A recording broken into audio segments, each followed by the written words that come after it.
नमस्कार, मैं हूं सत्यपाल और आप देख रहे हैं CWB हिंदी न्यूज।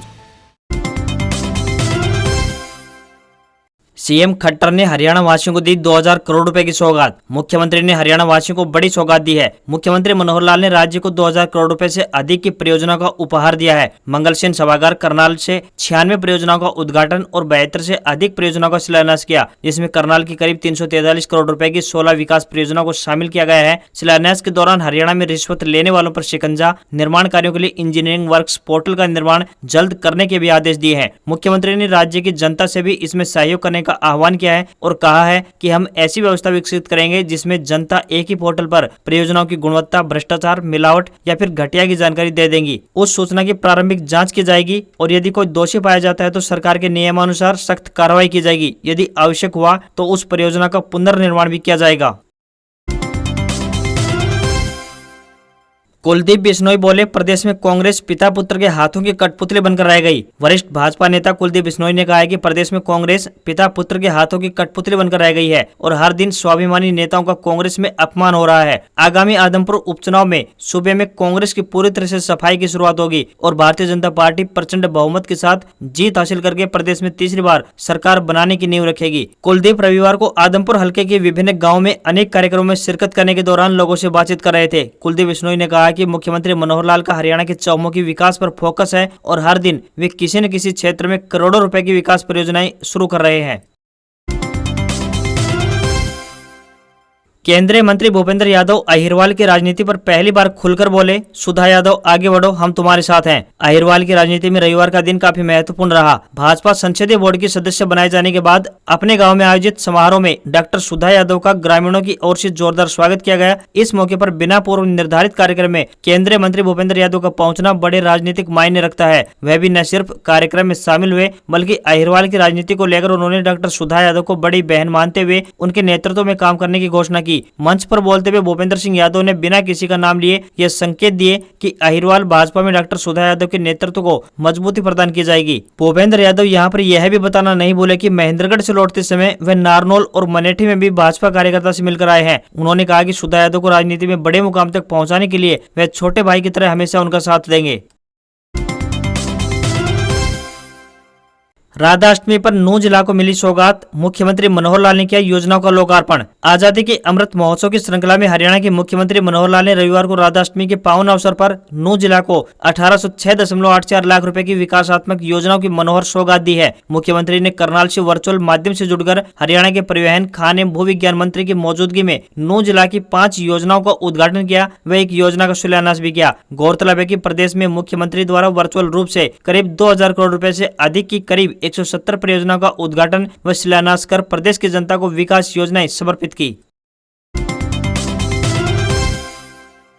सरकारी प्रोजेक्ट्स में पारदर्शिता और जवाबदेही के लिए हरियाणा सरकार का बड़ा कदम, सीएम खट्टर ने की क्वालिटी कंट्रोल अथॉरिटी बनाने की घोषणा। हरियाणा के मुख्यमंत्री मनोहर लाल ने सरकारी प्रोजेक्ट्स में पारदर्शिता और जवाबदेही सुनिश्चित करने के साथ साथ संभावित भ्रष्टाचार को खत्म करने के लिए क्वालिटी कंट्रोल अथॉरिटी बनाने की घोषणा की है। यह अथॉरिटी समय समय पर प्रोजेक्ट्स की चेकिंग करेगी और अगर कोई खामी पाई जाती है तो दोषी अधिकारियों को पकड़ेगी और उन्हें सजा दिलाने का काम भी करेगी। मुख्यमंत्री रविवार को करनाल में डॉक्टर मंगलसेन सभागार में आयोजित एक कार्यक्रम में विभिन्न परियोजनाओं का उद्घाटन और शिलान्यास करने के बाद अपने संबोधन में बोल रहे थे।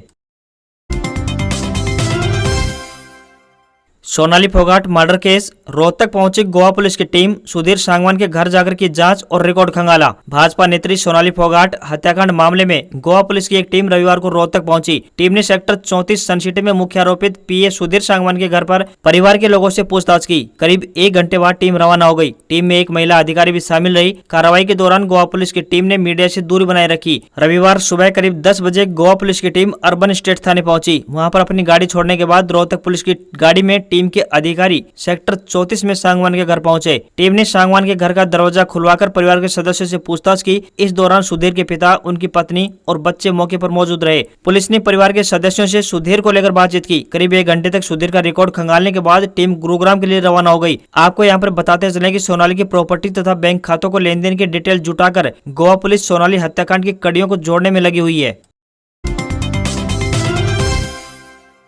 24 घंटे सील रहा हरियाणा का यह गांव। प्रवेश करने और बाहर जाने पर था प्रतिबंध, जानिए क्यों। हरियाणा के रोहतक जिले के लाखन माजरा खंड का खरक जाटान गांव 24 घंटे तक सील रहा। इस दौरान गांव में न तो कोई अंदर आ सका और न ही कोई गांव से बाहर जा सका। 24 घंटे पूरे गांव में लोग फुर्सत में रहे। घर व खेत के सभी कामकाज पहले ही निपटा दिए गए थे। शुक्रवार रात को 12 बजे के बाद गाँव की सभी सीमाएं सील कर दी गयी। गाँव की सीमाओं पर युवाओं की ड्यूटी लगा दी गयी। शनिवार रात को 12 बजे के बाद गाँव की सीमाएं खोल दी गयी। इसका कारण यह था कि गाँव में एकजुट होकर लोग जोगी रांझा गाते हैं। रांझा वर्तमान पाकिस्तान के तख्त हजारा गांव का रहने वाले था और वह पशुओं का पाली था। उसकी प्रेमिका हीर वहां के जनसाले गांव की थी। रांझा पशुओं का प्रेमी था, इसलिए मान्यता है कि रांझा का गुणगान करने से पशु स्वस्थ रहते हैं। इस दौरान लगातार 3 दिन तक गाँव में गूगल धूप का धुआं किया जाता है। पूरे गाँव में धूप खेने के बाद बीमारियां समाप्त हो जाती है। जब से गाँव बसा है तब से लेकर आज तक लगातार यह परंपरा उनके गाँव में चली आ रही है। हर साल भाद्रपद महीने के तीसरे शनिवार को गाँव की सीमाएं सील कर दी जाती है। गाँव में हवन यज्ञ होता है।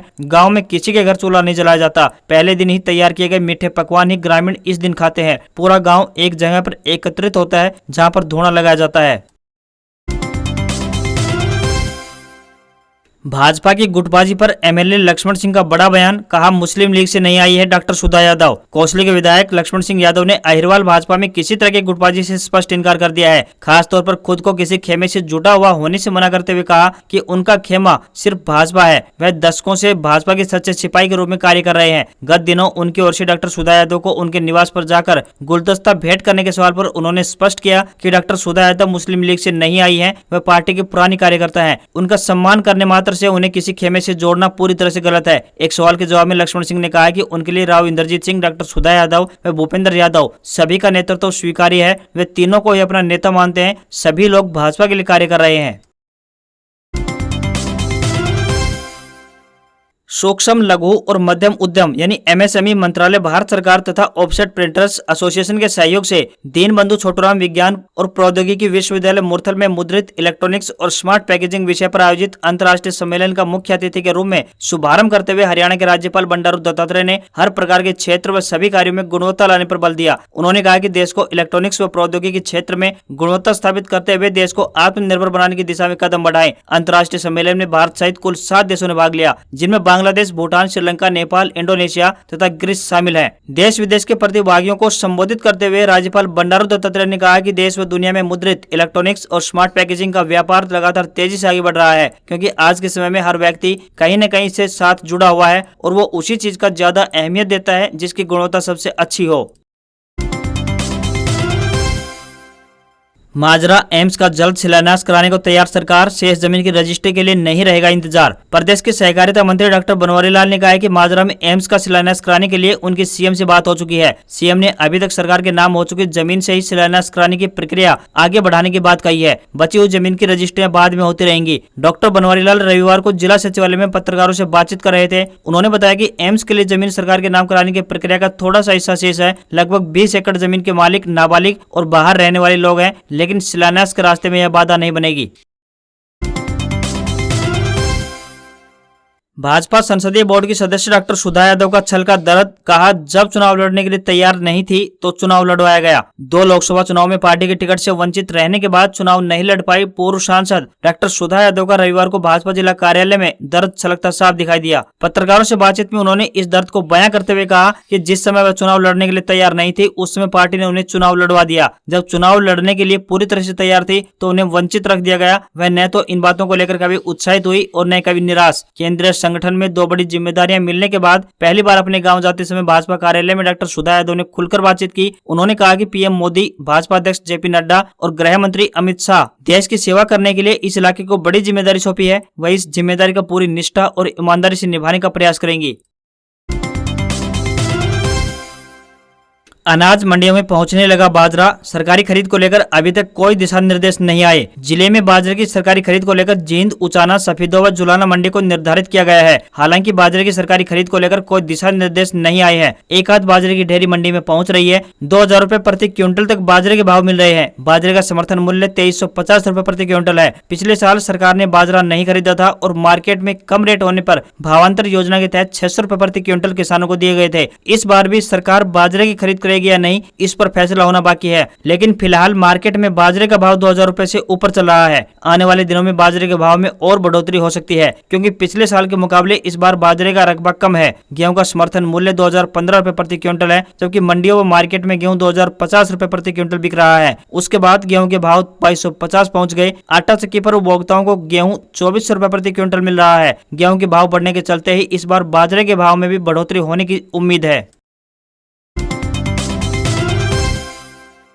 टाटा ग्रुप के पूर्व चेयरमैन साइरस मिस्त्री का निधन। मुंबई अहमदाबाद हाईवे पर डिवाइडर से टकराई मर्सिडीज कार चला रही महिला डॉक्टर घायल। टाटा ग्रुप के पूर्व चेयरमैन साइरस मिस्त्री का रविवार दोपहर 3:30 बजे सड़क दुर्घटना में निधन हो गया। हादसा मुंबई अहमदाबाद हाईवे पर हुआ। मिस्त्री गुजरात के उदयवाड़ा में बने पारसी मंदिर से लौट रहे थे। पुलिस के मुताबिक 54 साल के मिस्त्री की मर्सिडीज कार पालघर के कासा के पास चरोटी गाँव में सूर्य नदी के पुल पर रोड डिवाइडर से टकराई। टक्कर के बाद मर्सिडीज के एयरबैग भी खुले, लेकिन मिस्त्री समेत 2 लोगों की मौत हो गई। कार में कुल 4 लोग सवार थे। शुरुआती जानकारी के मुताबिक मर्सिडीज के ड्राइवर ने कार से कंट्रोल खो दिया था। इसके बाद कार डिवाइडर से टकरा गई। महाराष्ट्र के डिप्टी सीएम देवेंद्र फडणवीस ने दुर्घटना की जांच के आदेश दिए हैं। साइरस मिस्त्री के निधन पर महाराष्ट्र के मुख्यमंत्री एकनाथ शिंदे, केंद्रीय मंत्री नितिन गडकरी समेत कई लोगों ने श्रद्धांजलि दी है। साइरस मिस्त्री के निधन पर पीएम नरेंद्र मोदी ने संवेदना व्यक्त की है। पीएम मोदी ने ट्वीट किया, साइरस मिस्त्री का असामयिक निधन स्तब्ध करने वाला है। वे भारत की आर्थिक शक्ति में विश्वास करते थे। उनका निधन उद्योग जगत के लिए एक बड़ी क्षति है। उनके परिवार और मित्रों के लिए संवेदनाएं, उनकी आत्मा को शांति मिले।